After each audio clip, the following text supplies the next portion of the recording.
கர்த்தர் உங்கள் இருதயங்களை தேவனை பற்றும் அன்புக்கும் கிறிஸ்துவின் பொறுமைக்கு நேராய் நடத்துவாராக. நம்முடைய பிதாவாகிய தேவனுக்கும் கர்த்தராகிய இயேசு கிறிஸ்துவுக்கும் பரிசுத்த ஆவியானவருக்கும் துதி கனம் மகிமை உண்டாவதாக. இன்றைக்கு நம்ம பார்க்க வேண்டியது பைபிள் சம்பந்தமாக என்ன விஷயங்கள் என்னவென்றால், கடைசி நாட்களில் கொடிய காலங்கள் வரும் என்று அறிவாயாக என்று பவுல் சொல்லியிருக்கிறார். பவுல் ஒரு லிஸ்ட் ஒன்று கொடுத்திருக்கிறாரு. அந்த லிஸ்ட்ல என்னென்ன கேரக்டர் இருக்கிறோ அந்த மனிதர்களை விட்டு நம்ம விலகணும்னு சொல்லி வேதாகமத்தில் பவுல் சொல்லியிருக்கிறார்.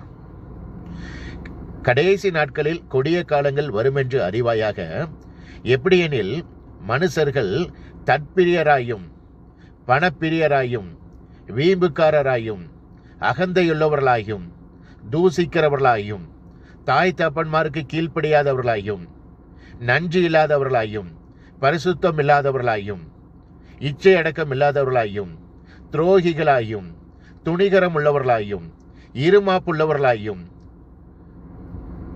கொடுமையுள்ளவர்களாயும் சுவாப அன்பு இல்லாதவர்களாயும் நல்லோரை பகைக்கிறவர்களாயும் தேவ பிரியராயிராமல் சொகோபோக பிரியராயும் தேவ பக்தியின் வேஷத்தை தரித்து அதன் பலனை மறுதலிப்புலாய் இருப்பார்கள். இப்படிப்பட்டவர்களை விட்டு நீ விலகு. இந்த கேரக்டர்லாம் யார்கிட்டலாம் இருக்குதோ அந்த ஜனங்களை விட்டு விலக சொல்லி பவுல் எச்சரித்திருக்கிறார். கர்த்தராகிய இயேசு கிறிஸ்துவை பற்றும் விசுவாசத்தினாலே உங்களை ரட்சிப்பு கேட்ட ஞானம் உள்ளவனாக்குது இந்த பரிசுத்தமான வேத வாக்கியங்கள். வேத வாக்கியங்கள் எல்லாம் தேவ ஆவியினால் அருளப்பட்டிருக்கிறது.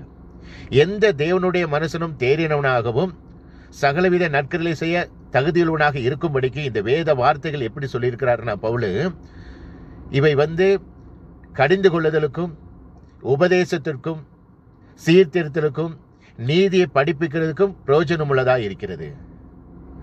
அதனால வேத வாக்கியங்களை நன்றாக தியானிங்க.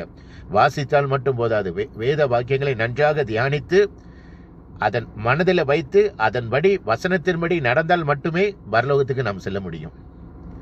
வேத அறிவு இருந்தால் மட்டும் போதாது. ஆதியாகமத்திலிருந்து வெளிப்படுத்துறது வரைக்கும் வேத வசனத்தை நம்மளுடைய இதயத்தில் பதித்தால் மட்டும் போதாது. அந்த வசனத்தின்படி நம்ம வாழ்க்கையில நம்ம நடக்கணும். அந்த வசனத்தின்படி வாழ்க்கையில நம்ம மற்றவர்களுக்கு பிரதிபலிக்கணும். நம்மளை பார்க்கிறவங்க இவர்கள் கிறிஸ்தவர்கள் என்று சொல்லத்தக்க சாட்சியுள்ளவர்களாக வாழணும். அப்பொழுதுதான் நாம் பரலோகத்துக்கு போக முடியும். கடைசி காலத்தில் இருக்கிறோம். இயேசு கிறிஸ்து சீக்கிரத்தில் வரப்போகிறார். ரட்சிப்புங்கிற கிருபை பெற்று முடிவு பரிந்தும் நிலைத்திருக்க பிரயாசப்படுங்கள். உங்கள் ரட்சிப்பு நிறைவேற அதிக பிரயாசத்தோடும் அதிக வருத்தத்தோடும் பிரயாசப்படுங்கள் என்று பவுல் சொல்லியிருக்கிறார். மனம் திரும்புங்கள், பரலோக ராஜ்யம் சமீபத்திருக்கிறது. பரலோக ராஜ்யத்துக்கு நம்ம போகிறதா இருந்தால் பரிசுத்தமாக இருந்தால் மட்டுமே பரலோக ராஜ்யத்தில் போக முடியும். உண்மையான ஒரே ஒரு தெய்வம் இயேசு கிறிஸ்து ஒருவர் மட்டுமே. அதனால வசனத்தை மனதில் பதித்தால் மட்டும் போதாது.